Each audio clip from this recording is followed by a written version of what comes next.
Everybody, happy October. Matt Barton here, your principal broker. Hope your October is starting off well. I'd say welcome to the last 3 months of the year. And my experience in 16 years as a principal broker is the people who pay attention to this quarter set themselves up for success in the upcoming year. So hopefully you're doing the same. All right, I get a lot of questions from agents and even from some brokers. It's like, oh my gosh, what do you think's going on in the market? And I see this and I see that.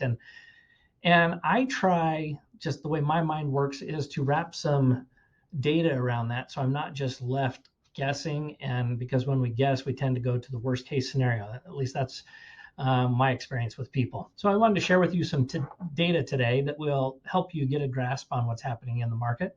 At the end of Q3, we get updated data from utahrealestate.com, and that's what I want to share with you today. So sharing my screen. This is data. Median sold price since 2017 to the most recent closed quarter and sold properties. And so in Washington County, and in fairness, utahrealestate.com only captures about 45% of the data that is done in Washington County, but that's the reports I had access to for this little analysis. But based on that data, they've experienced a $70,000 price drop in their median sold price. That's a 12% drop. That is significant. And then if you go back 1 year from Q3, there's Q2, Q1, Q4, and Q3 again. So they went from 421 solds to 365, which is a little over a 13% drop. I'm going to do the same analysis on 3 other counties. So here we go. Next county is Salt Lake County. They only had a 5% drop in their median sales price. But look at the drop in the number of transactions, almost 32%. That is a significant drop in closed transactions. If we jump to Davis County, they dropped a little over 5.5% in their median sales price, and they were down a little over 26% in their closed transactions year versus Q3 versus Q3 year over year. And then the last one, Utah County, is a 5.5% drop and a 21% drop in number of sold transactions, closed transactions.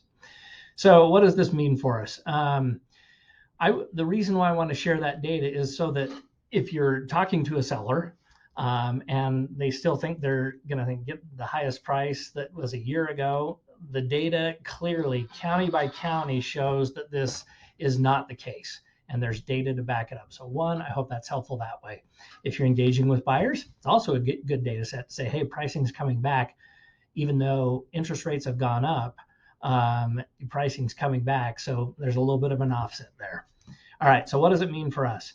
I pulled some data. We actually go through at RE/MAX Associates. We do a growth meeting every month, and we have key performance indicators. We track all kinds of numbers. I'm not going to bore you with all the details, but I am going to give you the summary.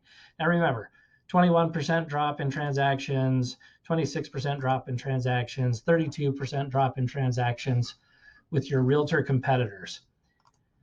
And this is the performance of RE/MAX Associates. I don't have September's data yet because it takes a few more days for it to trickle in, but August number, we were down 16%, and that's 12%. I ran data on all of the northern counties, essentially from Juab County north, and the overall number of the decrease in percentage for closed transaction was 28.22%. So you take that, and we've basically bettered the market by 12%. That shouldn't. You shouldn't rest on that. Those numbers can change if you take your foot off the pedal, but my hope is you continue to work hard through these last 3 months. And my comment to that is it pays to be with a company who gets it, who's going to share data with you, who's going to give you as many opportunities for success, to give greater solutions to your clients so that you can go and compete on listings and show that you have so many other avenues and things that you're bringing to the table. So that's my message for this month as far as knowing your market. If you have specific questions you'd like to talk through with me, you know how to get a hold of me. Always happy to talk with people. Thanks, and have a great week.